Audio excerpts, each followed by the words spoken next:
దానికి ముందే వ్యవసాయ పనులు ప్రారంభం కాకముందే ప్రతి ఎకరాకు ప్రతి రైతుకు 7,500 రూపాయలు ఇస్తామని చెప్పి మీ మేనిఫెస్టోలో చెప్పారు, మీ ఉపన్యాసాల్లో చెప్పారు. మరి పంట ప్రారంభమైంది ఆల్రెడీ. కొన్ని చోట్ల ఆల్రెడీ విత్తనాలు వేస్తా ఉన్నారు. ఆల్రెడీ విత్తనాలు వేయడం కూడా ప్రారంభమైంది. మరి వెంటనే రైతు బంధు వేయండి. రైతు భరోసా ఎందుకు ఆలస్యం చేస్తా ఉన్నారు? మీ విధానం ఏంది అని నేను అడుగుతా ఉన్నా.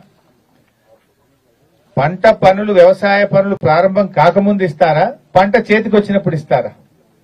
పోయిన యాసంగి అట్లే ఇచ్చిండ్రు, పంట చేతికి వచ్చినప్పుడు ఇచ్చిండ్రు. లాస్ట్ కు వడ్లు కల్లాలకు వచ్చినాక రైతు బంధు పైసలు పడ్డాయి కొంతమందికి. అది ఎలక్షన్ లో కేసీఆర్ బస్ వేసుకొని బయలుదేరి ఇచ్చిండ్రు, లొలివెట్టి ఇచ్చిండ్రు. మరి ఇప్పుడెప్పుడు ఇస్తారు? ఇప్పుడని అప్పుడైతే 5,000 ఇచ్చిండ్రు, 15,000 అన్నారు, అది ఇయ్యలే. పోనీ ఈ వానాకాలం కన్నా ఇస్తారా? ఇయ్యరా? ఇవ్వాల్సిందే ఖచ్చితంగా.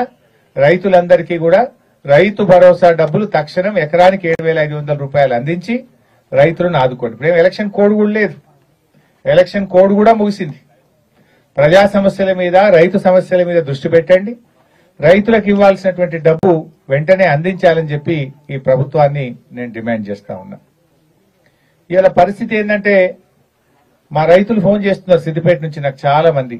జనుము విత్తనాలు దొరుకుతలేవు, జీలుగు విత్తనాలు దొరుకుతలేవు, పచ్చిరొట్ట విత్తనాలు దొరుకుతలేవు, కొద్దిగంత వస్తున్నాయి, అర్ధగంటలనే అయిపోతున్నాయి సార్ అంటున్నారు.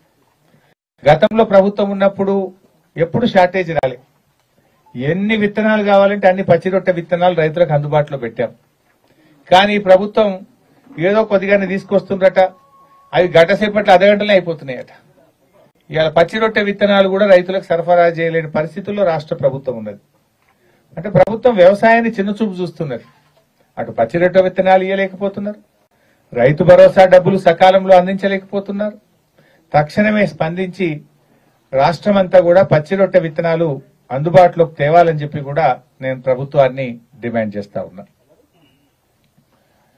ఎరువులు కూడా స్టాక్ పెట్టుకోండి, మళ్ళీ రైతులకు ఇబ్బంది కాకుండా